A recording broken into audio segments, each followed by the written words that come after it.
நம்மளோட blouse pattern வந்துட்டு அடுத்த கட்டத்துக்கு வந்திருக்கு. என்னதுன்னா ஃபர்ஸ்ட் நம்ம 4 போட்டு கொடுத்துருந்தோம் எல்லாருக்கும் வந்து, நான் கேட்ட ஒரு 4 பேருக்கு மட்டும் போட்டு கொடுத்துருந்தோம். ஆனா அடுத்த பேட்ச் வந்துட்டு 10 பேட்டர்ன் உங்களுக்கு வந்து ஆர்டர் கிடைச்சு 10 பேட்டர்னுமே இன்னைக்கு நம்ம டெலிவரி பண்ண போறோம்.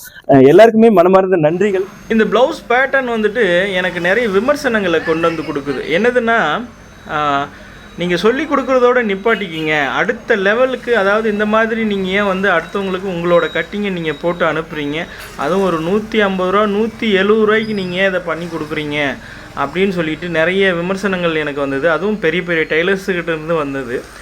அவங்ககிட்ட நான் சொன்ன பதில் அதுதான். இப்போது தையல் தொழிலில் வந்துட்டு அடுத்த லெவல் போக முடியாமல் வீட்லேயே மிஷின் வச்சுட்டு வேறு வேலைக்கு போயிட்டுருக்காங்க. அவங்க அந்த மிஷினை பார்க்கும்போது ஒரு ஏக்கத்தோடு நமக்காவது ஒரு ப்ளவுஸ் தைக்க முடியாதா அப்படின்னு சொல்கிற என்ன தையல் உறவுகளுக்காக நான் இந்த வேலையை செய்கிறேன் அப்படின்னு சொல்லிவிட்டு அவங்களுக்கு நான் ரிப்ளை கொடுத்துருந்தேன். அவங்க அசால்ட்டாக சைலண்ட் ஆகிட்டாங்க. ரொம்ப நன்றி. தேங்க்யூ.